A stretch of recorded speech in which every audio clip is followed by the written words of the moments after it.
Hello everyone, আসসালামু আলাইকুম। Welcome back to my channel. আমরা তো সবসময় মোগলাই পরাটা দোকান থেকেই কিনে খাই। আজকে আমি বাড়িতেই বানাবো একেবারে দোকানের মতো মোগলাই পরাটা। একটা মিক্সিং বলে নিয়ে নিচ্ছি 1.5 কাপ আটা। দিয়ে দেবো স্বাদ মতো লবণ আর সাদা তেল। আটাটা ভালোভাবে ময়াম দিয়ে নিতে হবে।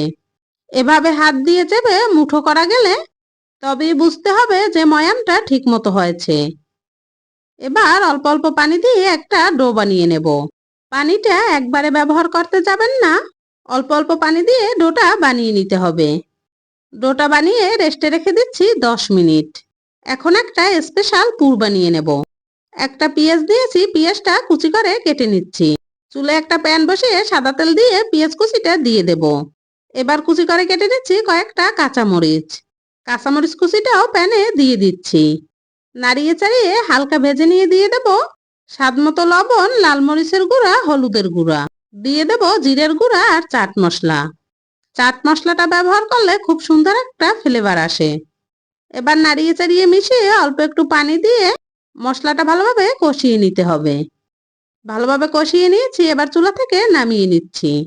আটার ডোটা নরম হয়ে গেছে, আবারও একটু ভালোভাবে মধে নিচ্ছি। ডো থেকে 2টা লেচি বানিয়ে নেব। আজকে আমি 2টা মোগলাই পরোটা বানাবো। লেচি থেকে একটা বড় রুটি বানিয়ে নিচ্ছি। এবার রুটির উপর দিয়ে দেব আগে থেকে বানিয়ে রাখা পুর। একটা ডিম ফাটিয়ে দিয়ে দিচ্ছি। দিয়ে দিচ্ছি একটুখানি পেঁয়াজ কুচি আর কাঁচামরিচ কুচি। মোগলাই পরোটার স্বাদটা আর একটু বাড়ানোর জন্য দিয়ে দিচ্ছি একটুখানি বিট লবণ। এবার সবকিছু হাত দিয়ে ভালোভাবে মিশিয়ে নিতে হবে। মিশিয়ে নিয়ে রুটির চারদিকে ছড়িয়ে দিচ্ছি।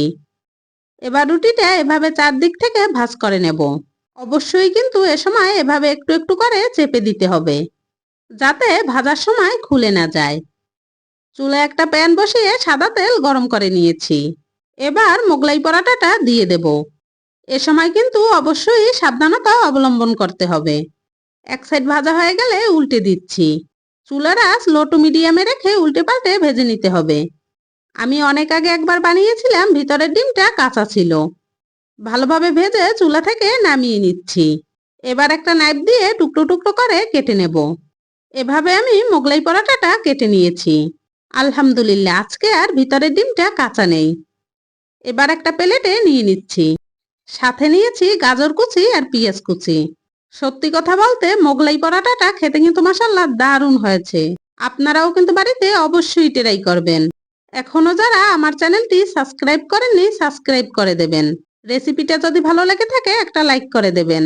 আল্লাহ হাফেজ।